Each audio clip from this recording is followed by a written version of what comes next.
এমন এক যাত্রীর যে মাঝরাতে ফাঁকা কামরায় একা বসে যাচ্ছিল। বাইরে অন্ধকার রাত, জানালার ওপারে শুধু শূন্যতা। কিন্তু হঠাৎ সে বুঝতে পারল পাশের সিটে কেউ বসে নেই, অথচ জানালার কাছে স্পষ্ট দেখা যাচ্ছে এক নারীর ছায়া।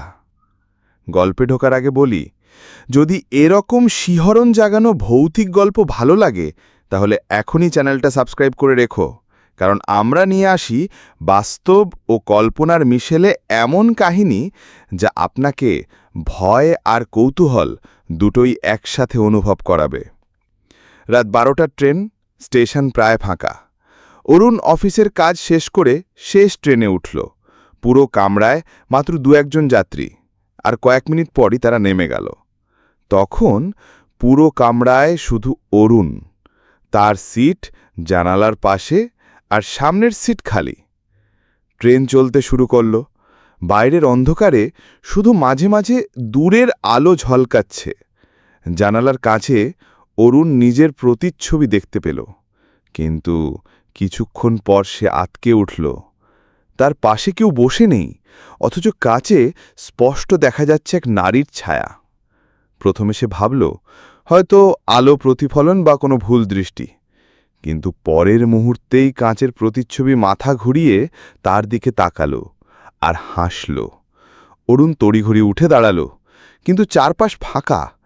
হঠাৎ পিছন থেকে ঠান্ডা বাতাস বয়ে গেল, আর কানে ভেসে এলো নারীর কণ্ঠ, এই সিটে বসলে কেউ বাঁচে না। অরুণের গা দিয়ে ঠান্ডা ঘাম গড়িয়ে পড়ল।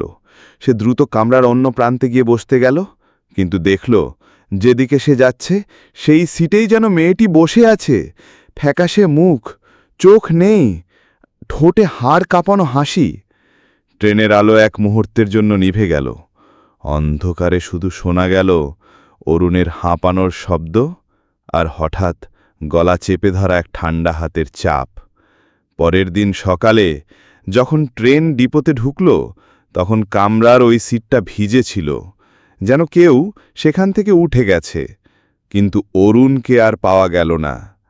রেলকর্মীরা জানায় 10 বছর আগে এক নারী ঠিক ওই সিটে বসে যাত্রা করছিলেন, কিন্তু আর গন্তব্যে পৌঁছাননি। তারপর থেকে মাঝরাতের ট্রেনে সেই সিটে বসা কেউ আর জীবিত ফেরে না। গল্পটা যদি তোমার ভালো লেগে থাকে তাহলে লাইক দাও, শেয়ার করো, আর অবশ্যই চ্যানেলটা সাবস্ক্রাইব করে রেখো, কারণ এর পরের গল্পগুলো হবে আরও ভয়ঙ্কর, আরও শীতল শিহরণ জাগানো।